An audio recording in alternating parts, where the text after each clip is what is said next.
There is nothing more repulsive than these monsters that defy nature and are known by the name of Witcher, as they are the offspring of foul sorcery and witchcraft. They are unscrupulous scoundrels without conscience and virtue, veritable creatures from hell capable only of taking lives. The word of the Witcher is nothing without the Witchers, right? But what does it mean to be a Witcher, and who they really are? Let me explain. A long time ago, when people first settled in northern regions of the continent, they had to face many monsters that inhabited these lands before them. The thing is, they didn't do all that good. They lacked skills and equipment. The leaders of these men commissioned powerful mages to create warriors who would solve the problem of monsters. The first experiments on living objects were carried out in the Risberg castle, and the first Witcher was created right there soon after.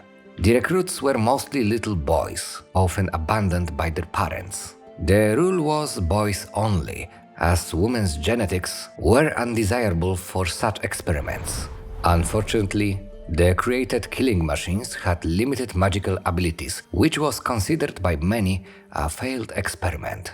However, not all magicians were so skeptical of the Witchers, and they decided to continue the experiments despite the disapproval of their kings. The exiled witches were located in the castle of Morgreg, where the Order of the Witchers was formed. Even more mutants were created, and eventually the first hunters were sent to the world. How were Witchers trained, you may ask? The first part of the training consisted of very hard training combined with the consumption of various types of mushrooms, grasses, and herbs. It increased the overall efficiency of the body, but also often caused uncontrolled attacks of aggression and depression. In many cases, the baby's heart or liver could not withstand it. The next step was the famous trial of grass, a controversial method of changing the nervous system with alchemical solutions. Each trial had to be conducted with a wizard, but they were usually reluctant to take part in it. Only 3 trials in 10 ended successfully. Some effects of Trail of Grass were visible immediately that contained rapidly increased reflexes or inhuman reaction time. Long-term effects include slowed aging process, cat's eyes that allow witchers to see in the dark, or immunity to most poisons. As everything, it also had to come at a price. In this case, the witchers lost the opportunity to have offspring. Of course, witchers were constantly trained in combat and worked on their physical strength. Their training would probably kill anyone not mutated. Moreover, witchers had to study enormous monster or alchemy books for hours. Over time, however, even the rebel mages abandoned the project. They left the witchers to themselves. One day, a fierce battle broke out between the witchers. Some doubted the ideals of the order, and there was a split. Many were killed. The witchers split up following 6 different leaders who later founded what we now know as witcher schools.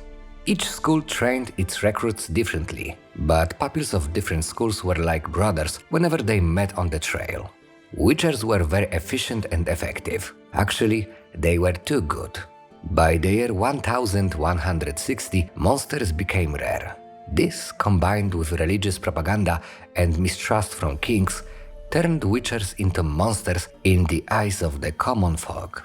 5 witcher schools were destroyed during the attacks. Only one remained, in Kedven, more precisely in the Blue Mountains, Kaer Morhen, the keep of the Elder Sea. The School of the Wolf remained faithful to its ideals and effectively hid its habitat from unwanted guests. This is the place where Geralt of Rivia was created.